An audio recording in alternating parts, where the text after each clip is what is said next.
Assalamualaikum warahmatullahi wabarakatuh. Saya Hanifah Syafinin 20233039, Program Studi D3 Manajemen Pajak Fakultas Ekonomi Universitas Negeri Padang. Nah, pada kali ini saya akan mempresentasikan yaitu mengenai ekualisasi SPT PPh Badan dengan SPT PPh Pasal 21, 23, dan PPN. Nah, sebelumnya saya akan menjelaskan tentang pengertian ekualisasi itu apa sih?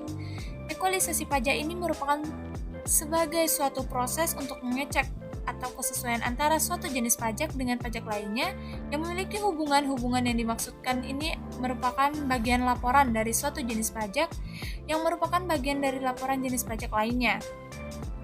Proses ini menyamakan antara biaya pendapatan atau objek pajak yang dicatat dalam laporan keuangan dengan biaya pendapatan objek pajak yang dilaporkan dalam SPT yang disampaikan di kantor pajak. Nah, ekualisasi ini merupakan salah satu kunci utama dalam melakukan rekonsiliasi fiskal dalam SPT tahunan badan dengan baik.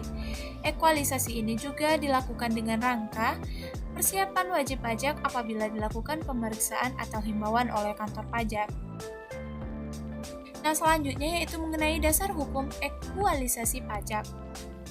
Sebelumnya, ekualisasi pajak ini diatur melalui Peraturan Direktur Jenderal Pajak Nomor Peraturan 04/PJ/2012 tentang pedoman penggunaan metode dan teknik pemeriksaan untuk menguji kepatuhan pemenuhan kewajiban perpajakan. Nah, akan tetapi peraturan tersebut sudah tidak diberlakukan lagi berdasarkan Peraturan Nomor 07/PJ/2014 tentang pencabutan Peraturan Direktur Jenderal Pajak Nomor Peraturan 04/PJ/2012.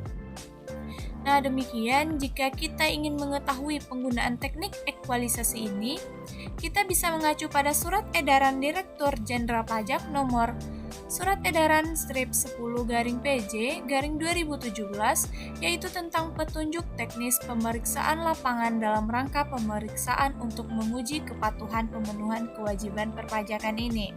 Nah, selanjutnya ekualisasi penghasilan dan objek PPN, yang mana ekualisasi ini didasarkan pada perbandingan antara jumlah penghasilan pada Form 1771/1 SPT tahun PPh Badan dan jumlah 1 tahun objek pajak PPN dalam SPT masa PPN.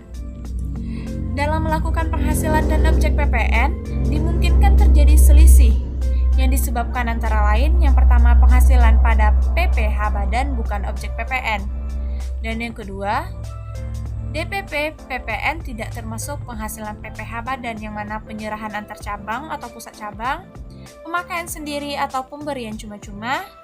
Yang ketiga pengalihan atau penjualan aktiva buka kurung yaitu terdapat dalam pasal 16 Undang-Undang PPN.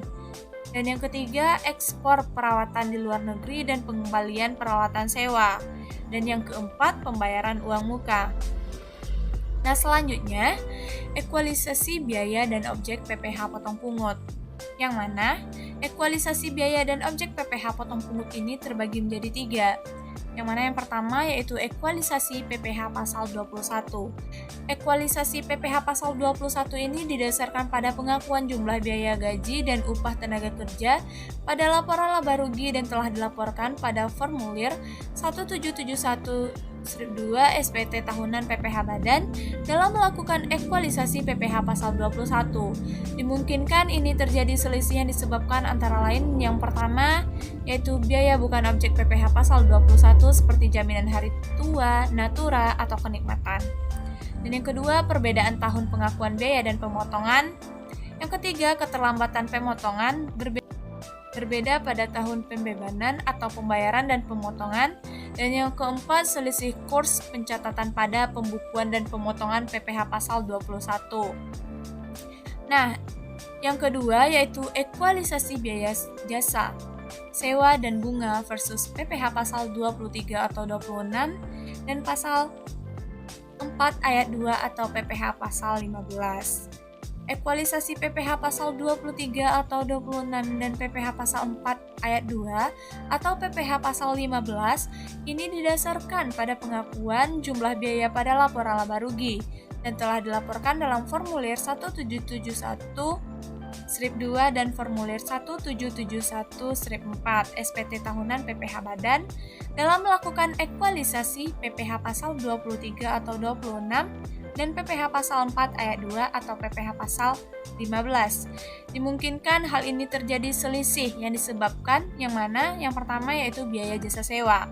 Bunga dan royalti, dividen bukan objek PPh pasal 23 atau 26 dan pasal 4 ayat 2 seperti pembelian materai, pembayaran gaji, pegawai outsourcing, ketentuan tax treaty. Yang kedua yaitu keterlambatan pemotongan, perbedaan tahunan pemotongan. Dan yang ketiga, selisih kurs pencatatan pada pembukuan dan pemotongan PPh pasal 23 atau 26 dan pasal 4 ayat 2. Nah, yang ketiga, lanjutannya yaitu ekualisasi PPh pasal 26 dan PPN jasa luar negeri.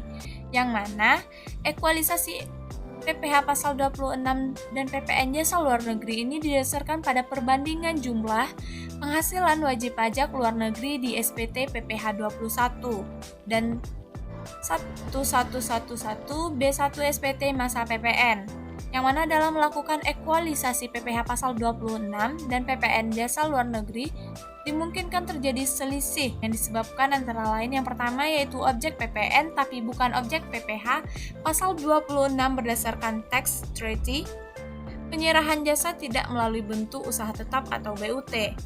Dan yang kedua, objek PPh pasal 26 tetapi bukan objek PPN seperti bunga dan dividen.